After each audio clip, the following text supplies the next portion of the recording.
যাওয়ার সময় দেখে সব দোকান বন্ধ হয় কিনা। বাড়িয়ালি তো বলছে মাহফিলে যান আর যেখানেই যান বাজার জানি আইসে, না হলে কিন্তু সকালে ভাত মুখে যাবে না। এবার আল্লাহর বান্দা প্রসাব করতে বসছে, মানুষের জমিনে লাট মাইরা দেখে এটা লাল শাক ক্ষেত। চিন্তা করছে, বাড়িয়ালি তো বলছে সকাল বেলার বাজার নাই, প্রসাব তো করতে বসছি, লাইট মাইরা দেখি লাল শাক, তাহলে একাডি তুইলাই নিয়ে যায়, ঠিক কিনা? এরকম হয় না? এরকম করেন নাই জীবনে? লাল শাক তুলেন নাই, না কয়া মানুষের বড়ই গাছের বড়ই পারেন নাই, লাল শাকই তোলা লাগবো এমন কিছু কথা না বইলা খেলায় খেলায় তুচ্ছ তাচ্ছিল্য ভাবে মানুষের জিনিস না বইলে আমরা নেই না। হ্যাঁ, এবার বান্দা যখন দেখবে মাহফিল থেকে আসার সময় লাল শাক তুলছিলাম, অমুকের বাড়ির মুরগি চুরি করে খাইছিলাম, কবে খাইলাম এগুলো তো আমার মনে নাই, আল্লাহ দেখি সবগুলো এখানে তুলে ধরছেন। এবার বান্দা বলবে, আল্লাহ গো, এই কাজগুলো আমি করছি, এর কি কোনো প্রমাণ আপনার কাছে আছে? আল্লাহ এবার 2 নাম্বার আপনার জীবনের দলিল হাজির করবেন।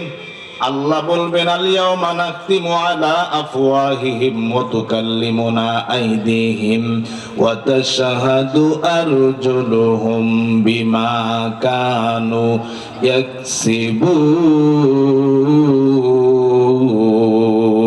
ইয়াকসিবুন। আল্লাহ ডাক দিয়া বলবে, বান্দারে,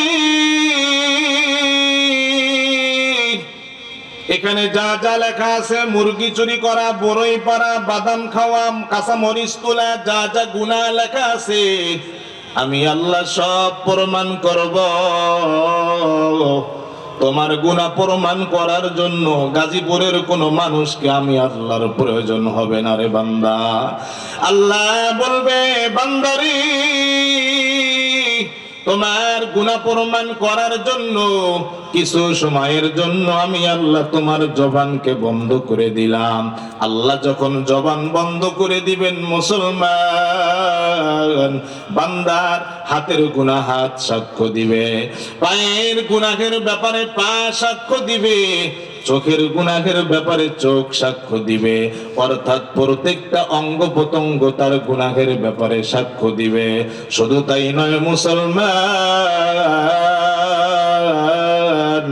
বান্দা যেই জমিনে বৈশা, যেই গাছের নিচে বৈশা গুনাহ করছে, সেই গাছ আর জমিন তার বিপক্ষে সেদিন সাক্ষ্য দিবে। আওয়াজ দিয়া বলা যাবে কি আল্লাহু আকবার? হাত যদি আপনার বিরুদ্ধে সাক্ষী দেয়, আর কি কোনো বাঁচার উপায় আছে? দুনিয়ায় আপনার বিচার হচ্ছে, আপনার পোলায় আপনার বিপক্ষে সাক্ষী দিল, আর কি কোনো মুখ আছে কথা বলার? আর কি কোনো সাক্ষী প্রয়োজন আছে?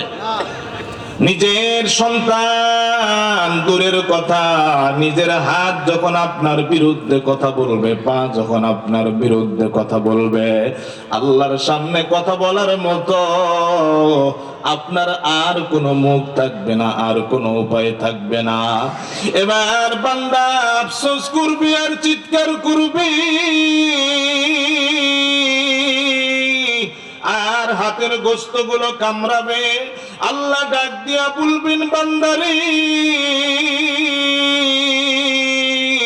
হাতের গোশতগুলো কেন কামড়াও? বান্দারে কামড়াস না, দেখি আমি আল্লাহ তোকে বাঁচানো যায় কিনা।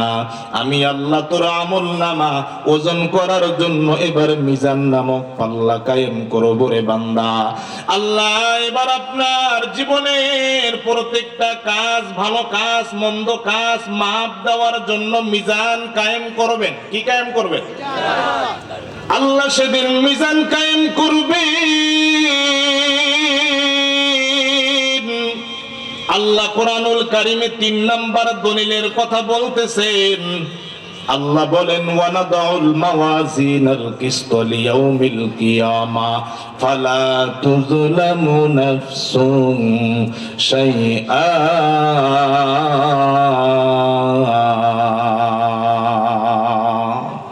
আল্লাহ রাব্বুল আলামিন বলবে বান্দারে দাঁড়া, হাতের গোশত গুলো কামড়াস না, আমি আল্লাহ তোকে বাঁচানো যায় কিনা এবার একটু চেষ্টা করে দেখি রে বান্দা। আল্লাহ এবার 3 নাম্বার দলিল হিসাবে মিজান নামক পাল্লা কায়েম করবেন। আল্লাহ কোরআনুল কারিমে মিজানকে মাওয়াজিন বলছেন। কি বলছেন? আল্লাহ মিজানকে মাওয়াজিন বলছেন। মিজান হলো 1 বছর, মাওয়াজিন হলো বহু বছর। মুফাসসিরিনে কেরাম ব্যাখ্যা করেছেন, 2টা ব্যাখ্যা করেছেন। 1 নাম্বার ব্যাখ্যা হলো আল্লাহ অনেকগুলো মিজান নামক পাল্লা কায়েম করবেন। এক একটা খাতের আমল এক এক পাল্লা দিয়ে আল্লাহ ওজন করবেন। আর একটা অর্থ মুফাসসিরিনে কেরাম করেছেন, আল্লাহ মিজান কি মাওয়াজিন এজন্য বলেছেন, কারণ হলো আল্লাহ কিয়ামতের কঠিন ময়দানে মানুষের নেকি আর বদি ওজন করার জন্য, মানুষের কর্ম ওজন করার জন্য আল্লাহ যে মিজান কায়েম করবেন, সেই পাল্লাটা দুনিয়ার কোনো আলু মাপা পাল্লার মতো হবে না, ধান চাল ডাল মাপার মতো পাল্লা হবে না। মিজান নামক পাল্লাটা অনেক বড় পাল্লা হবে। পাল্লাটা বড় হওয়ার কারণে আল্লাহ কোরআনুল কারিমে মিজানকে মিজান বলেন নাই, মাওয়াজিন বলছেন। আওয়াজ দিয়া বলা যাবে কি আল্লাহু আকবার। ভাইরা আমার, মিজান নামক পাল্লা কত বড় পাল্লা হবে? কিতাবের মধ্যে আসছে কিয়ামতের কঠিন ময়দানে আল্লাহ মিজান কায়েম করার আগে আল্লাহর একজন নবী দাউদ আলাইহিস সালাম আল্লাহকে ডাক দিয়া বলবে, আল্লাহ আপনি যে আজকে মিজান কায়েম করবেন, মিজান নামক পাল্লাটা কেমন হবে আমি দাউদ একটু দেখতে চাই, আমাকে দেখান। কিতাবের মধ্যে পাওয়া যায় আল্লাহ দাউদ নবীর দোয়া কবুল করবে, মিজান নামক পাল্লা তার সামনে তুলে ধরবেন। আল্লাহর নবী দাউদ আলাইহিস সালাম মিজান নামক পাল্লা দেখা মাত্র সঙ্গে সঙ্গে অজ্ঞান হয়ে যাবেন রে বাবা। এবার দাউদ নবীর যখন হুঁশ ফিরে আসবে, আল্লাহ ডাক দিয়া বলবে, পয়গম্বর আপনি মিজান নামক পাল্লা দেখতে চাইলেন, আমি আল্লাহ দেখাইলাম, কেন আপনি অজ্ঞান হয়ে পড়ে গেলেন? আল্লাহর নবী দাউদ আলাইহিস সালাম চোখের পানি ছেড়ে দিয়া ডাক দিয়া বলবেন, মালিক আমার, এত বড় মিজানের পাল্লা কোন ব্যক্তির আমল দিয়া ভরবে? এই মিজান নামক পাল্লায় আপনি 7টি আসমান 7টি জমিন যদি তুলে দেন, তারপরও তো মিজান নামক পাল্লা ভরবে না। এই ব্যক্তির কোন ব্যক্তির আমল দিয়ে এত বড় পাল্লা ভরবে? এই পাল্লা যখন আমি দাউদ নবী দেখলাম, এই চিন্তায় আমি দাউদ নবী জ্ঞান হারায়া ফেলাইলাম। আল্লাহ ডাক দিয়া বলবে, পয়গম্বর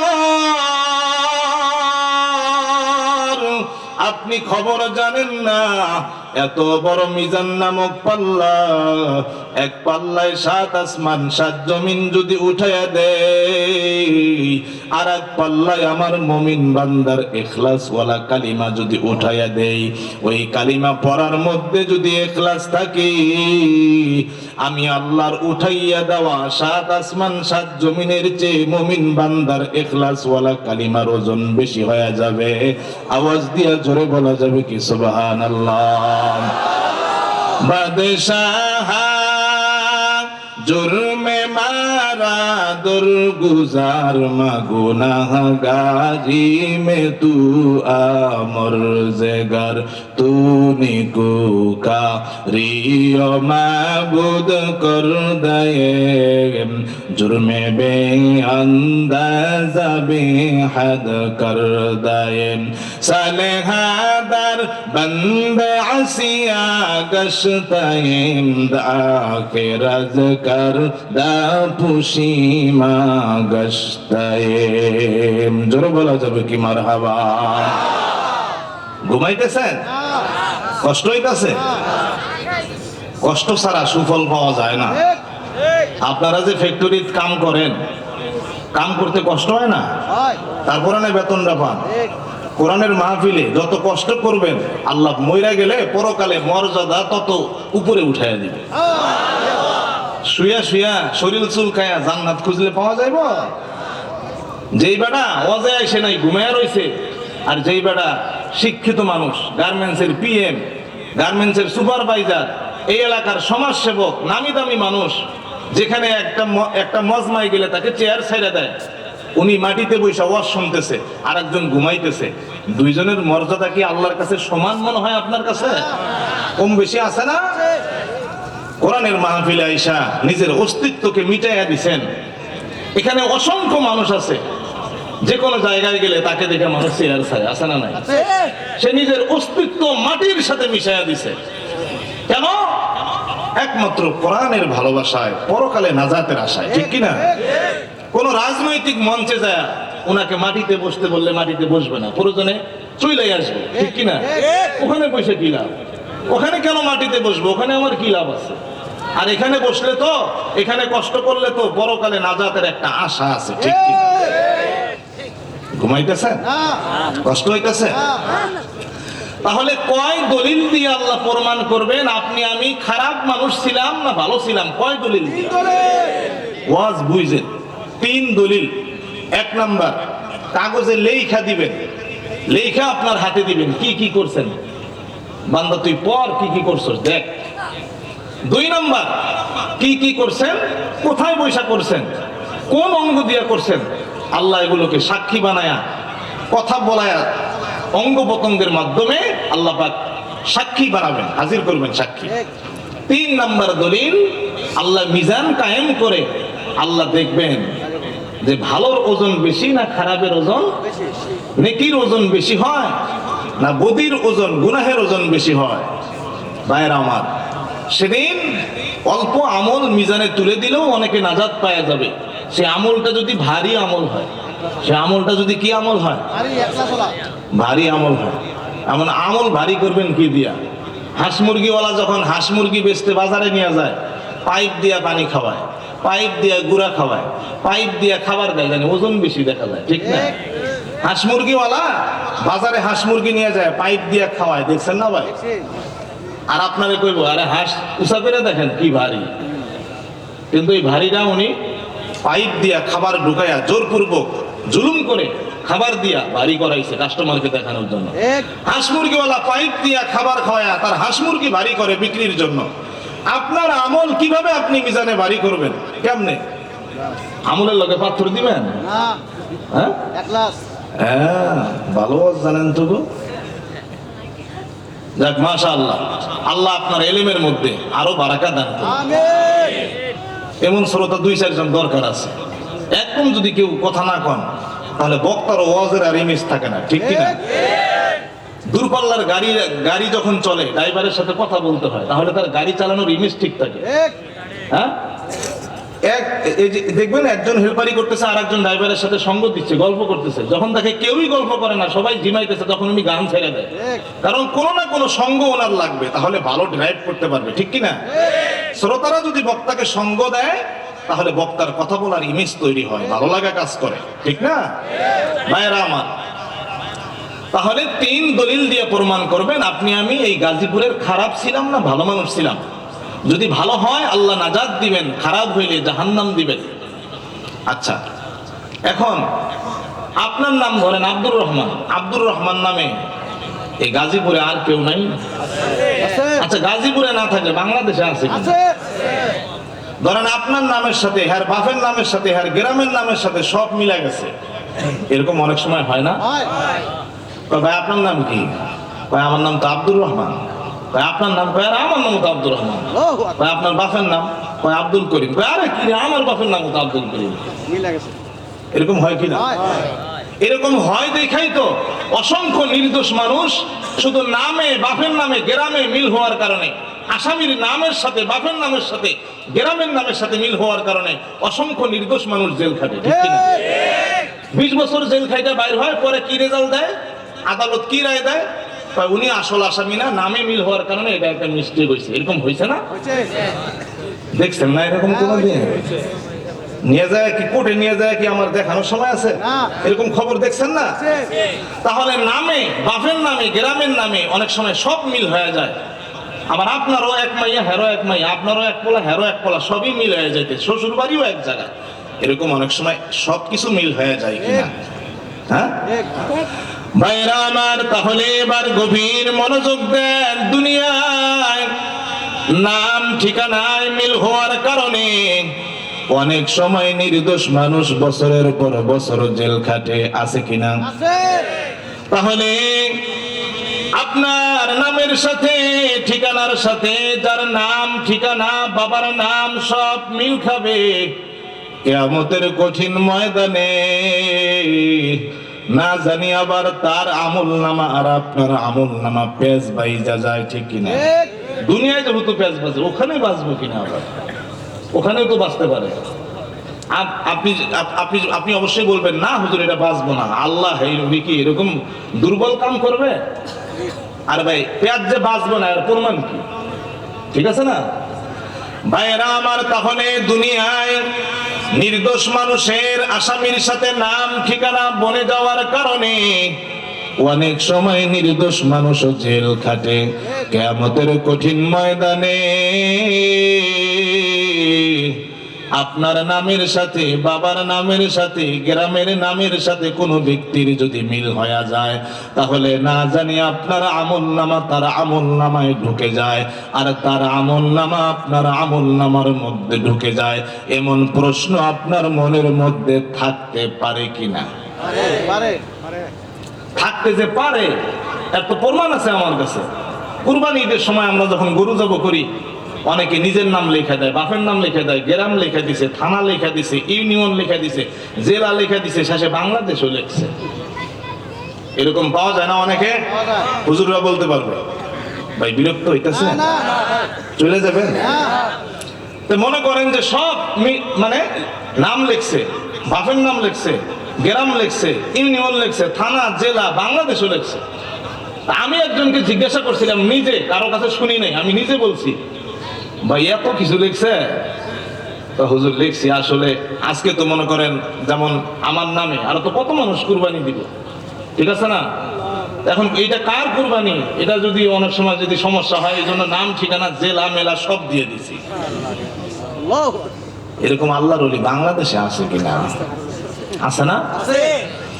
ভাইরা আমার, কিয়ামতের কঠিন ময়দানে আপনার নামের সাথে নাম মিল, বাবার সাথে নাম মিল, গ্রামের সাথে নাম মিল, সব মিল হয়ে গেলে আপনার আমল নামা তার আমল নামার মধ্যে কোনো সমস্যা হতে পারে কিনা? সমস্যা হবে না। কারণ হলো আল্লাহ আপনাকে এমন ভাবে সৃষ্টি করেছেন, পৃথিবী শুরু থেকে আজ পর্যন্ত যত মানুষ দুনিয়ায় আসছে, কিয়ামত পর্যন্ত যত মানুষ আসবে, আপনার মতো একজন মানুষকে আল্লাহ বানান নাই। আল্লাহ আপনার মতো একজনকেই বানাইছেন। আল্লাহ আপনাকে স্পেশাল ভাবে বানাইছেন। আল্লাহু আকবার। বলতে পারেন হুজুর আমার মতো আর কোন মানুষ বানাই নাই, কে আপনাকে বলল? আমার মতো আর একজন মানুষ মাওনায় দেখছি, ভবানীপুর দেখছি, গাজীপুর চৌরাস্তায় দেখছি, এরকম চেহারায় কালারে মিল আছে এমন মানুষ পাওয়া যায় কিনা? আপনার পিছন দিক থেকে ডাকতেছে, ডাক দিয়া বলতেছে, ভাই আপনি অমুক না। আপনি বললেন যে না আমি তো অমুক না। কয় ও উনার মতোই দেখতে তো, হয় জন্য আসলে ভাই আচ্ছা ঠিক আছে যান। এরকম হয় না? তাহলে আপনাকে আল্লাহ একজনই বানাইলেন আর কাউকে আপনার মতো করে বানান নাই, তার প্রমাণ কি? তার প্রমাণ হলো মুসলমান আল্লাহ আপনাকে যখন বানাইছেন, সৃষ্টি করেছেন, জন্মগতভাবে আল্লাহ আপনার দেহের মধ্যে 5টি পাসওয়ার্ড দিয়া দিছেন। আল্লাহ আপনাকে যেই 5টা পাসওয়ার্ড দিছেন, পৃথিবীর কোনো মানুষকে দেন নাই, আর কোনো দিন দিবেনও না। আর ঠিক করেন না, সুবহানাল্লাহ। সব জায়গায় ঠিক কইলে চলবো ভাইরা আমার? তাহলে আল্লাহ আপনাকে সৃষ্টি করার সময় 5টা পাসওয়ার্ড দিবেন দেহের মধ্যে ঢুকাইয়া। এই 5টা পাসওয়ার্ড পৃথিবীর শুরু থেকে আজ পর্যন্ত আর কাউকে দেন নাই, কিয়ামত পর্যন্ত দিবেনও না। সুবহানাল্লাহ। এজন্য দেখতে যতই আপনার মতো মানুষ থাকুক না কেন, নামে নাম থাকুক না কেন, বাবার নাম মিল হোক না কেন, গ্রামের নাম মিল হোক না কেন, কিন্তু জন্মগতভাবে আল্লাহ আপনাকে যে 5টা পাসওয়ার্ড দিবেন, সেই 5টা পাসওয়ার্ড কোনোদিন মিল হবে না। 1 নাম্বার পাসওয়ার্ড হলো, 1 নাম্বার পাসওয়ার্ড হলো আপনার হাতের ফিঙ্গারপ্রিন্ট। কি চিহ্ন? ফিঙ্গারপ্রিন্ট। 1 নাম্বার পাসওয়ার্ড হলো আপনার হাতের ফিঙ্গারপ্রিন্ট। আল্লাহ আপনার হাতের এতটুকু অংশ এত যত্ন করে বানাইছেন, এত সূক্ষ্মভাবে বানাইছেন। দুনিয়ার শুরু থেকে আজ পর্যন্ত এবং আজ থেকে কিয়ামত পর্যন্ত আপনার হাতের মধ্যে এই ফিঙ্গার যে আল্লাহ দিছেন, আর কোনোদিন কাউকে দেন নাই এবং দিবেনও না। সিম কিনতে যে বলে ফিঙ্গার দাও, বিয়া করতে গেলে বলে টিপসই দাও, সাইন করতে না পারলে, জমি রেজিস্ট্রি হইতে গেলে সাইন করতে না পারলে বলে টিপসই দাও। কেন? টিপসইয়ের মধ্যে কি আছে? এখানে আল্লাহর ফিঙ্গার দেওয়া আছে। কি দেওয়া আছে? আল্লাহর ফিঙ্গার দেওয়া আছে। মুসলমান, ফিঙ্গার দিয়ে আপনি সিম কিনলেন, এই ফিঙ্গার কি আপনার এই আঙ্গুলের মধ্যে কোনো বিজ্ঞান লাগায়া দিছে? না, এটা আল্লাহ লাগায়া দিছে। কেন লাগায়া দিছে মুসলমান? কারণ হলো নামে মিল হলে, বাবার নামে মিল হলে, গ্রাম থানা জেলা মিল হলেও আমলনামা যেন একটা আর একটার মধ্যে না যায়। আল্লাহ প্রত্যেকের আমলনামা প্রত্যেকের ঝোলের মধ্যে, খাতার মধ্যে জমা করার জন্য আল্লাহ প্রথম ফিঙ্গার দিলেন আপনার দেহের মধ্যে। আওয়াজ দিয়া বলা যাবে কি সুবহানাল্লাহ? 2 নাম্বার পাসওয়ার্ড দিলেন আপনার দেহের চামড়া, আপনার ত্বক, আপনার স্কিন। আপনার শরীরে যে আল্লাহ চামড়া দিছেন, দুনিয়ার শুরু থেকে আজ পর্যন্ত কাউকে এই চামড়া দেন নাই এবং কোনোদিন দিবেনও না। বলতে পারেন হুজুর, আমি সামলা, আমার মতো কত সামলা মানুষ আছে, তাহলে আমার মতো চামড়া আল্লাহ অন্য কাউকে কিভাবে দিলেন না? উদাহরণে বোঝার চেষ্টা করুন মুসলমান। আল্লাহ যে আপনাকে চামড়া দিছেন, ত্বক দিছেন, স্কিন দিছেন, এটা ফিঙ্গার বানায়া দিছেন। কারণ হলো, উদাহরণে বোঝার চেষ্টা করুন। আপনার বাবার কিডনি লাগবে, আপনি দিতে পারবেন যদি মিল হয়। আপনার বাবার শরীরে ব্লাড লাগবে, ব্লাড গ্রুপে মিল হলে দিতে পারবেন, কোনো সমস্যা নাই।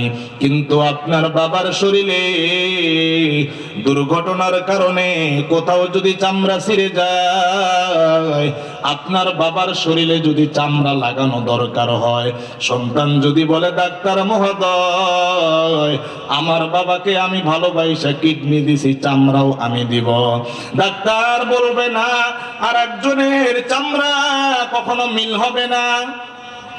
ডাক্তার কি করবেন? তার শরীরের কোন জায়গা থেকে চামড়া কাইটা ক্ষত স্থানে চামড়াটা সেলাই করে দিবেন, ঠিক কিনা?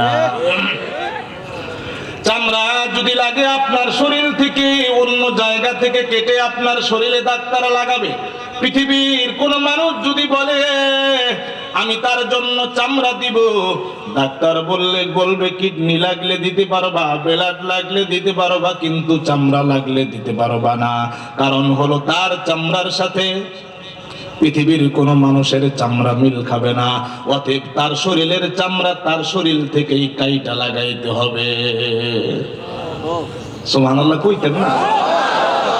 ঘুমাইতেছেন? ওয়াজ কি পছন্দ হইতেছে না?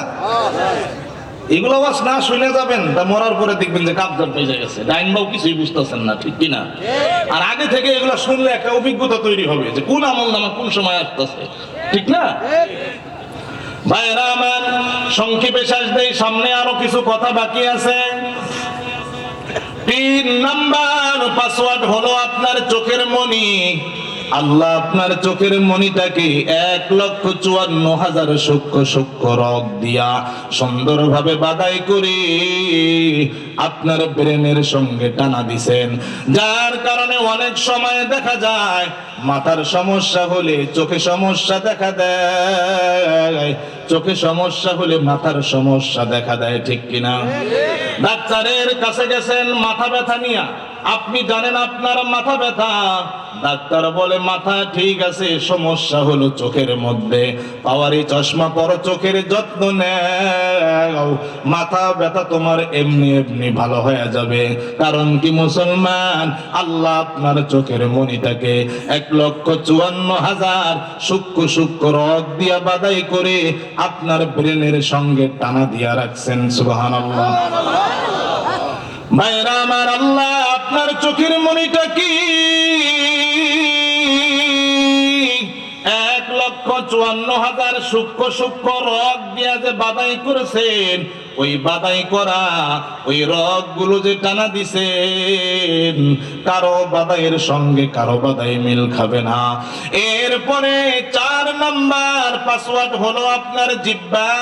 আপনার জিহ্বার মধ্যে আল্লাহ এমন কিছু রেখা দিছেন, এই আপনার জিহ্বার রেখার মতো পৃথিবীর আর কাউকে রেখা দেন নাই। 5 নাম্বার পাসওয়ার্ড হলো আপনার গলার কণ্ঠ। আপনার কণ্ঠটাকে আল্লাহ আপনার দেহের জন্য পাসওয়ার্ড বানাইছেন।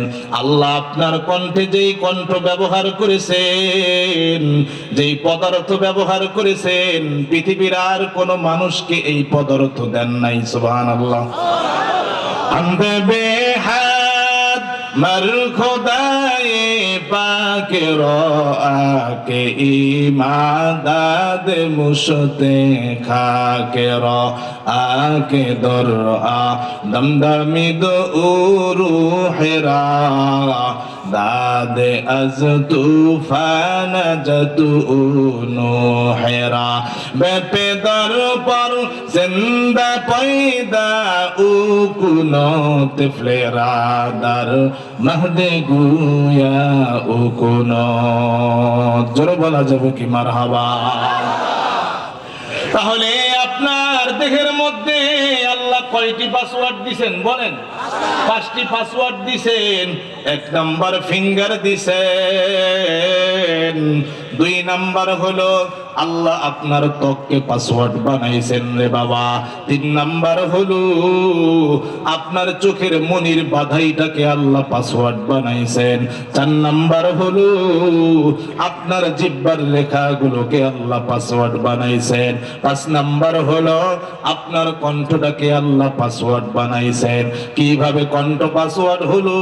একই কণ্ঠে তো অনেক বক্তা ওয়াজ করে, এত কিছু যদি বুঝাইতে যায় অনেক লম্বা সময়ের প্রয়োজন হবে রে বাবা, এত সময় নিব না। সংক্ষেপে শুধু 5টা পাসওয়ার্ড বললাম, ব্যাখ্যা দিলাম না। ভাইরা আমার, জন্য যতই নামে মিল হোক, যতই বাবার নাম, গ্রামের নাম, থানা জেলায় মিল হোক, দুনিয়ায় সমস্যা তৈরি হতে পারে কিন্তু আল্লাহর কাছে কোনো সমস্যা হবে না। কারণ হলো আল্লাহ আপনাকে যেভাবে বানাইছেন, পৃথিবীর আর একটা মানুষও আপনার মতো করে আল্লাহ বানান নাই। সুবহানাল্লাহ। ভাইরা আমার, জন্য 3টি দলিল যে আল্লাহ হাজির করবে,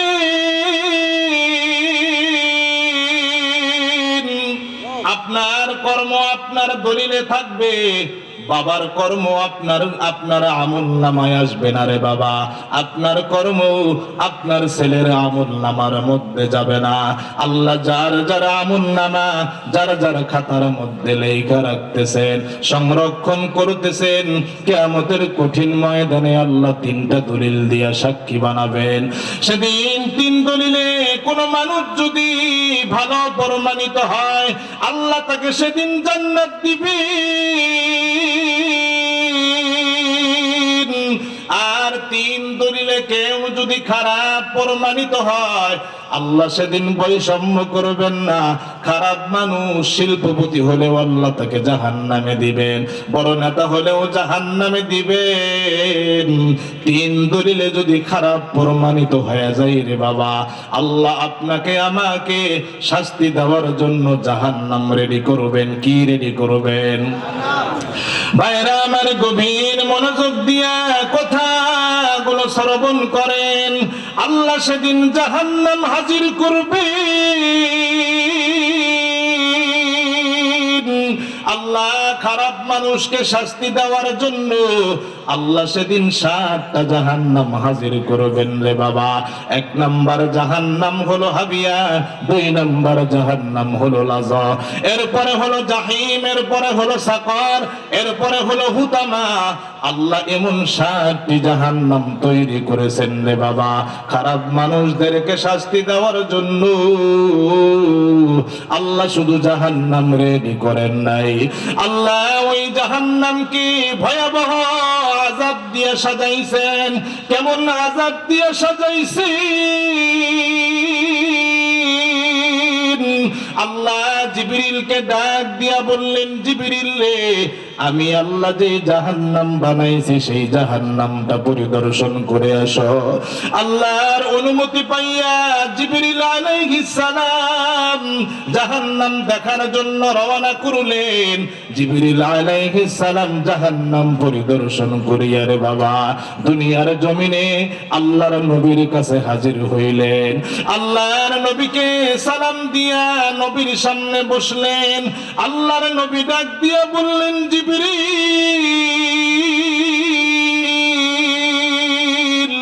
তোমার চেহারা কেন বিবর্ণ, তোমার চেহারা কেন মলিন? জিবরিল, আমি নবী তো কোনদিন তোমাকে এমন চেহারায় দেখি নাই। এবার জিবরিল চোখের পানি ফালাইয়া ডাক দিয়া বলেন, নবী আমার, আল্লাহ জাহান্নাম বানাইয়া আল্লাহ এই প্রথম আজকে আমাকে জাহান্নাম দেখার অনুমতি দিছেন। আল্লাহর নবী ডাক দিয়া বলেন, জিবরিল, আল্লাহর ওই বানানো জাহান্নামে কি কি দেখছো বর্ণনা করে শোনাও। জিবরিল চোখের পানি ফালাইয়া ডাক দিয়া বলেন, নবী আমার, আল্লাহ খারাপ মানুষদেরকে, পাপী নাফরমানদেরকে শাস্তি দেওয়ার জন্য জাহান্নামটাকে আল্লাহ আগুন দিয়া সাজাইছেন, আরো হরেক রকম আযাব দিয়ে আল্লাহ সাজাইছেন। আল্লাহ ওই জাহান্নামের আগুনটাকে 3000 বছর জ্বালাইছেন। আল্লাহ রব্বুল আলামিন 1000 বছর জ্বালাইয়া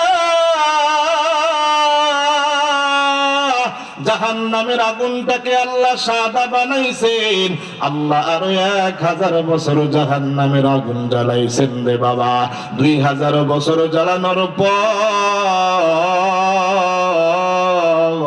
আল্লাহ জাহান্নামের আগুনটাকে লাল বানাইছেন। আল্লাহ জাহান্নামের আগুনটাকে আরো 1000 বছর জ্বালাইছেন। 3000 বছর জ্বালানোর পর আল্লাহ জাহান্নামের আগুনটাকে এত কালো আগুন বানাইছেন, নবী আমার, ওই জাহান্নামের আগুন এত কালো আগুন গো নবী, 2 জন জাহান্নামীকে একই সঙ্গে যদি সেই আগুনের মধ্যে ফেলে দেওয়া হয়, 2 জনের মাঝখানে চুল পরিমাণ যদি ফাঁকা রাখা হয়, জাহান্নামের আগুন কালো হওয়ার কারণে একজন জাহান্নামী তারপরও আর একজন জাহান্নামীকে দেখতে পাবে না। আল্লাহর নবী চোখের পানি ফালাইয়া ডাক দিয়া বলেন, জিবরিল, আল্লাহ জাহান্নামকে আরো কি আযাব দিয়া সাজাইছেন। এবার জিবরিল চোখের পানি ফালাইয়া ডাক দিয়া বলেন, নবী আমার, আল্লাহ যেই মানুষগুলোকে জাহান্নামের মধ্যে দিবেন আল্লাহ তাদেরকে এমন পোশাক পরাইয়া দিবেন, একজন জাহান্নামীর একটা পোশাক যদি দুনিয়ার জমিনে ফেলে দেওয়া হয়, সেই পোশাকটার কারণে দুনিয়ার সব গাছপালা, পাহাড়, পর্বত, নদী নালা পুরে সারকার হয়ে যাবে। নবী শুধু পুরে সারকার হবে না, জাহান্নামী পোশাক দুনিয়ায় পরার কারণে এই জমিন উর্বর ক্ষমতা হারিয়ে ফেলবে। নবী আমার, আল্লাহ জাহান্নামীদেরকে আরো অনেক শাস্তি দিবেন গো নবী আমার। আল্লাহর নবী ডাক দিয়া বলেন, জিবরিল, আল্লাহ জাহান্নামীদেরকে আরো কি কি আযাব দিবেন? জিবরিল চোখের পানি ফালাইয়া ডাক দিয়া বলেন, নবী আমার, আল্লাহ একজন মানুষকে জাহান্নামে দেওয়ার পর জাহান্নামের আগুনের মধ্যে জাহান্নামীরা শত শত বছর চিৎকার করবে, আল্লাহ তাদের দিকে তাকাবেন না। আল্লাহ রাগান্বিত হইয়া মুখ ফিরাইয়া তাকাইয়া থাকবেন। জাহান্নামীরা শত শত বছর ধরে কান্না করবে, তারপরও আল্লাহ দেখবেন না রে বাবা। জিবরিল চোখের পানি ফালাইয়া ডাক দিয়া বলেন, নবী আমার, জাহান্নামীরা শত শত বছর কান্না করার পর আল্লাহ তাদের দিকে তাকাইয়া দেখবেন। এবার আল্লাহ ডাক দিয়া বলবেন, জাহান্নামীরা রে, কেন বছরের পর বছর কান্না করো? আমি আল্লাহর কাছে কি চাও? জাহান্নামীরা হাউমাউ করে চিৎকার করবে আর বলবে, মালিক আমার, দুনিয়ার জমিনে কত সুন্দর জীবন যাপন করেছি, দুনিয়ার জমিনে কত সুস্বাদু খানা খেয়েছিলাম, একবেলা যদি না খাইতাম আমার সন্তান আমাকে ছেড়ে খাইতো না, আমার বিবিও আমাকে ছেড়ে খাইতো না, মালিক আমার। আজকে হাজার হাজার বছর হয়ে যায় জাহান্নামের আগুনে জ্বলতেছি, আপনি তো আমাদেরকে খাবারও দেন না। এবার আল্লাহ বলবি, ও মালিক দরগা, আমি আল্লাহ জাহান্নামীদেরকে খানা দিব, তাদেরকে ঘোষণা দিয়ে দাও। ফেরেশতা যখন ঘোষণা দিবেন, মুসলমান জাহান্নামীরা আনন্দিত হবে, একে অপরে বলা বলি করবে, একজন আর একজনকে বলবে, শত শত বছর হয়ে যায় খানা খাই না, আল্লাহ আজকে আমাদেরকে খানা দিবেন। এবার আল্লাহ ডাক দিয়া বলবেন, ফেরেশতারা, আমি আল্লাহ জাহান্নামীদেরকে জাক্কুম ফল খাওয়াবো, যেই ফলের উপর দিয়া বিষাক্ত কাঁটা আর ফলের ভিতর হবে বিষাক্ত তিতা। আল্লাহ ফেরেশতাকে বলবেন, ফেরেশতা রে, ওই জাক্কুম ফলের ব্যবস্থা কর। এবার ফেরেশতা যখন জাহান্নামীদের সামনে জাক্কুম ফল হাজির করবেন, ক্ষুধার যন্ত্রণায় ভয়ঙ্কর কাঁটাযুক্ত ফলটা তারা মুখের ভিতর ঢুকাইয়া দিবে রে বাবা। জাহান্নামীরা যখন ক্ষুধার যন্ত্রণায় জাক্কুম ফল মুখের ভিতর ঢুকাবে, বিষাক্ত কাঁটাগুলো গলার মধ্যে টাস টাস করে ঢুকে পড়বে রে বাবা। এরপরে ওই বিষাক্ত কাঁটার যন্ত্রণায় ছটফট করবে, আল্লাহকে ডাক দিয়া বলবে, আল্লাহ, আপনি এটা কেমন খানা খাওয়াইলেন? আল্লাহ, এই বিষাক্ত কাঁটার যন্ত্রণায় তো আমরা সহ্য করতে পারতেছি না, এমন ফল আপনি আমাদেরকে খাওয়াইলেন, যেই ফলটা পেটের ভিতরেও যায় না, বেরো হয় না। আল্লাহ, আপনি আমাদেরকে পানি দেন। আল্লাহ এবার জাহান্নামী ফেরেশতাকে বলবেন, ফেরেশতারে, আমি আল্লাহ জাহান্নামীদেরকে পানি পান করাবো, তাদের জন্য গরম পানি হাজির কর। এবার ফেরেশতা জাহান্নামীদের জন্য গরম পানি হাজির করবেন। মুসলমান, দুনিয়ার গরম পানির মতো নয়, সেটা যে কত গরম পানি হবে দুনিয়ার সমস্ত আলেম বর্ণনা দিলেও সেটার মতো হবে না রে বাবা।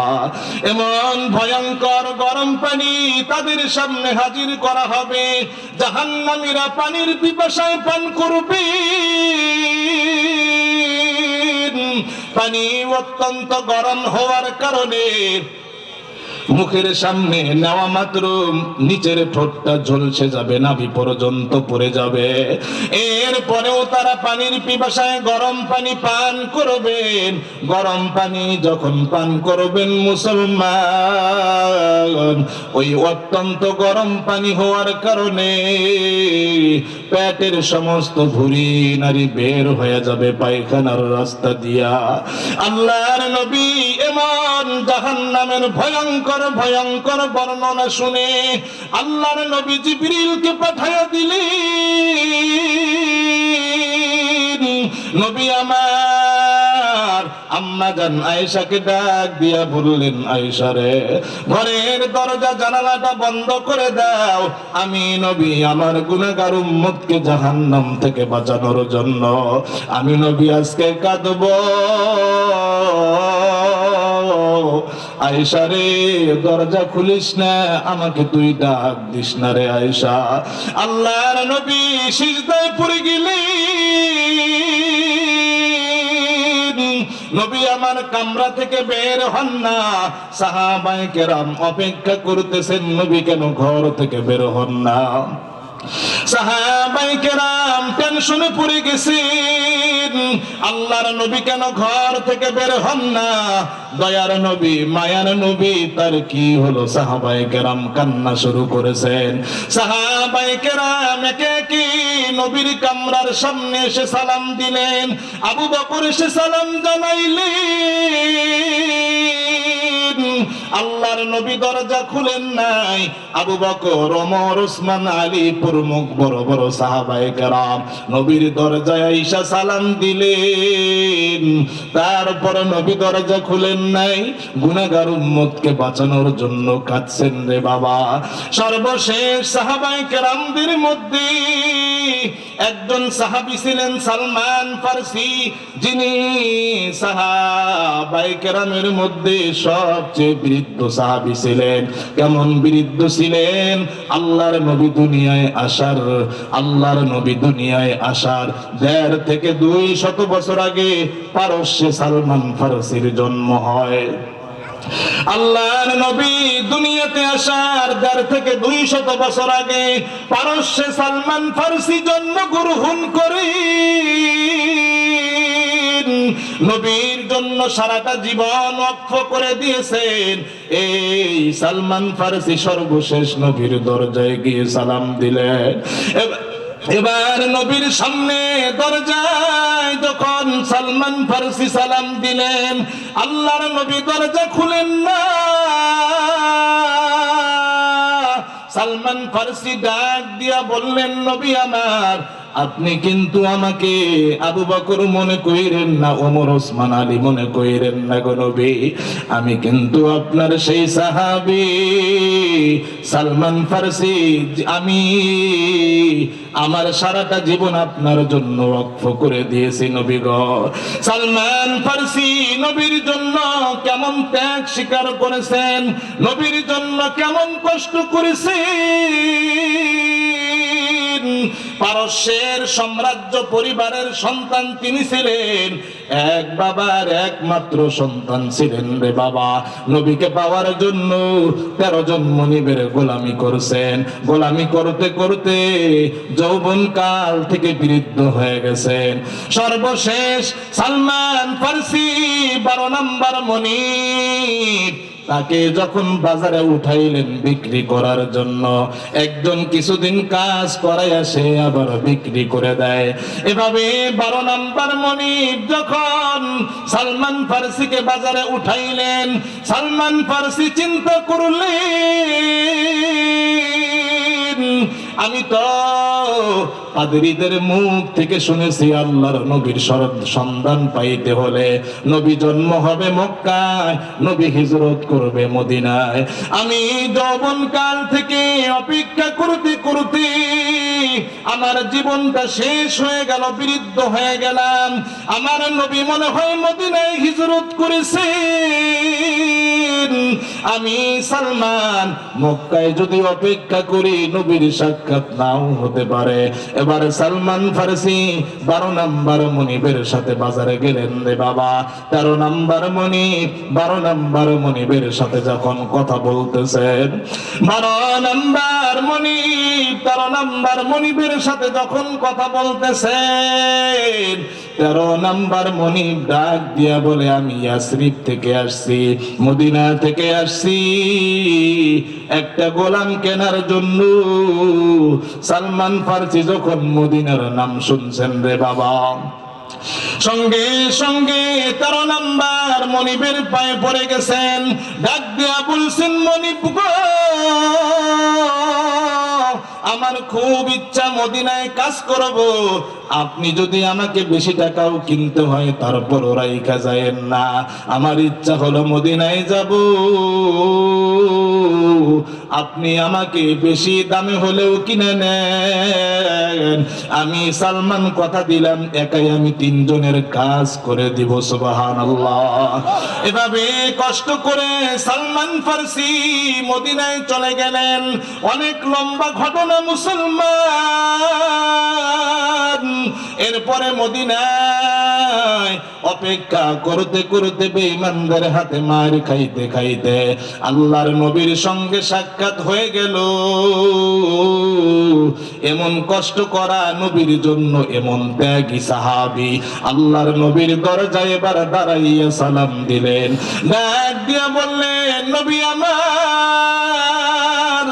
আমাকে কিন্তু আবু বকর মনে করবেন না, আমাকে কিন্তু ওমর, ওসমান, আলী মনে করবেন না গো নবী, আমি কিন্তু আপনার সেই সাহাবী, আপনার জন্য জীবনকে কুরবান করে দিয়েছি।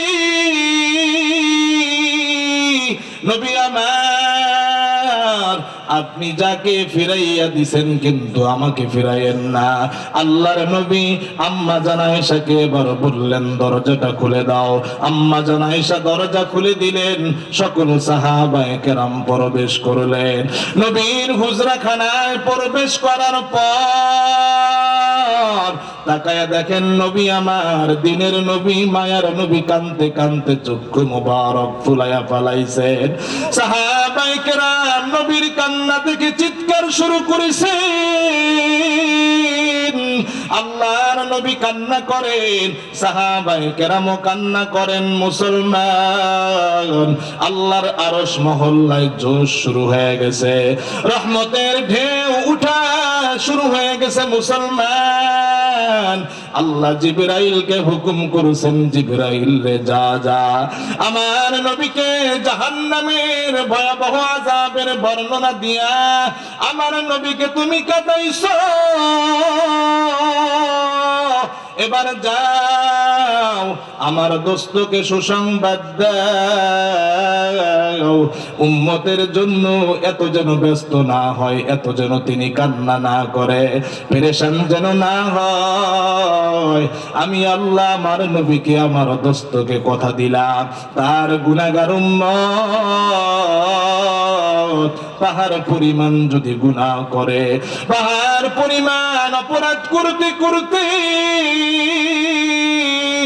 গাজীপুরের মধ্যে নাম করা খারাপ প্রমাণিত হয়েছে, এই মানুষটাও যদি আমি আল্লাহর কাছে চোখের পানি ফালাইয়া ক্ষমা চায়, আমি আল্লাহ কথা দিলাম, চোখের পানি নাকের ডোগায় আসার আগে আমি আল্লাহ তার সব গুনাহ মাফ করে দিব। আওয়াজ দিয়া বলা যাবে কি সুবহানাল্লাহ। মাগফিরাত দা রদ উম্মীদ জুলুতফ তু যাকে খুদ ফরমুদাইলা তাকনাতু বাহরে আলতা ফে তু বে পায়া tabuat na umidas rahmatat syaitabut nafsa syaitan zat karima rahman rahmatat bashad syafaat khageman chashme daram azguna pakam kuni peshaze kan darle had khakam kuni andaradam kazabadan janam buri azjahaba nure imanam buri jore bola jabe ki marhaba aro jore bolen marhaba মুসিবতে না পাই যদি মুসিবতে না পাই যদি করুণা তোমার কবরে হাসরে কি হবে আমার কবরে হাসরে মুসিবতে না পাই যদি মুসিবতে না পাই যদি করুণা তোমার কবরে হাসরে কি হবে আমার কবরে হাসরে আসি গডবে আমি পাপেরি সাগরে না জানি কি হবে ওপারে হাসরে ঠিক কি না আসি গডবে আমি পাপেরি সাগরে না জানি কি হবে ওপারে হাসরে তোমারি সুপারিশ বিনে তোমারি সুপারিশ বিনে কেমনে হব পার কবরে হাসরে কি হবে আমার কবরে হাসরে তুমি তো দিয়েছো দেখিয়ে আলোর পথ বলেছ সে পথে মিলবে রহমত ঠিক না তুমি তো দিয়েছো দেখিয়ে আলোর পথ বলেছ সে পথে মিলবে রহমত কেমনে ভুল পথে আমি কেমনে ভুল পথে আমি করলাম জীবন পার কবরে হাসরে কি হবে আমার কবরে হাসরে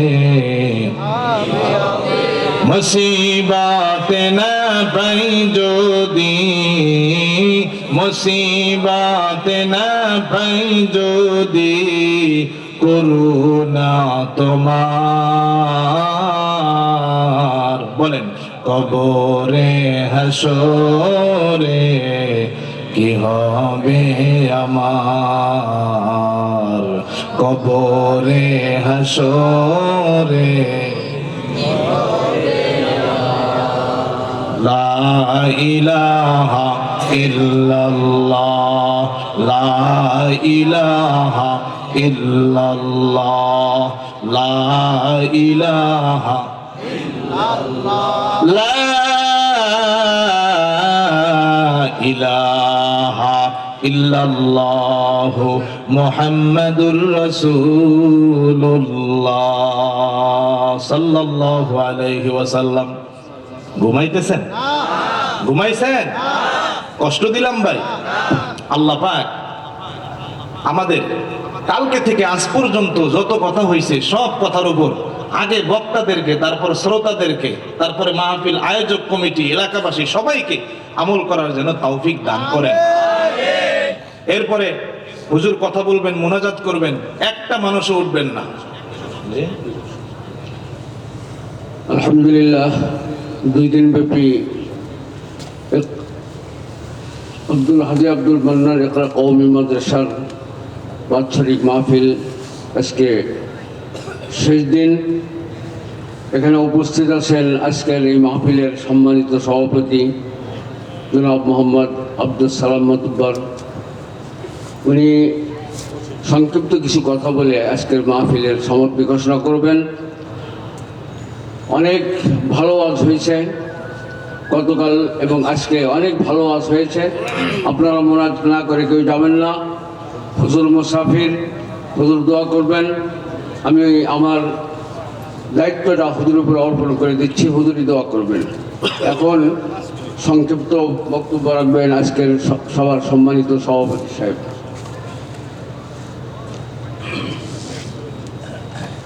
বিসমিল্লাহির রহমানির রহিম।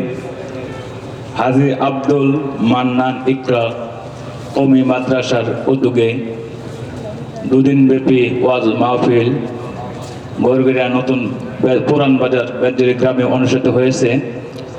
আলেম ওলামারা 2 দিন ব্যাপী ওয়াজ করেছেন। কোরআন ও হাদিস সম্পর্কে অনেক ওয়াজ করেছেন, অনেক বয়ান দিয়েছেন। আপনারা এগুলি আমল করবেন, পাশাপাশি নামাজ পড়বেন, আপনারা হালাল পথে চলবেন। আমি কিছুদিন আগে একটি বইয়ের মধ্যে একটি গদ্যের মধ্যে আমি বাংলা পড়ছি তো একটি পাইছি যে রাসূল সাল্লাল্লাহু আলাইহি ওয়াসাল্লাম যখন মেরাজে যান তখন 3টি জিনিস দেখছেন।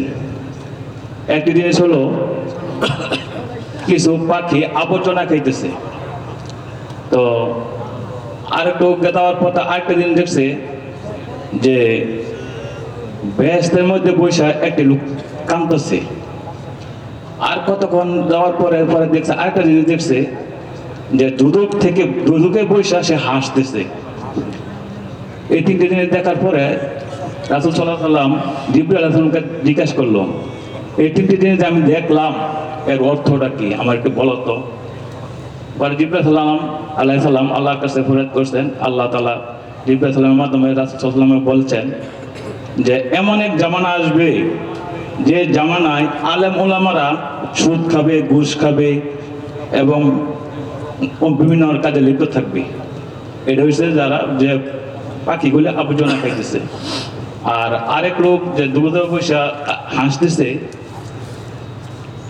উনি দুনিয়ার বুকে এমন এক সন্তান জন্ম দিয়ে গেছেন যে সন্তান মাদ্রাসায় লেখাপড়া করছে এবং মানুষের নামাজ পড়ছে, আল্লাহর কাছে সব সময় তার বাবার জন্য দোয়া করছে। আর ওই লোকটি দুনিয়ার বুকে এমন কোনো খারাপ কাজ করে নাই যে মৃত্যুর পরে তাকে জাহান্নামে দিছে।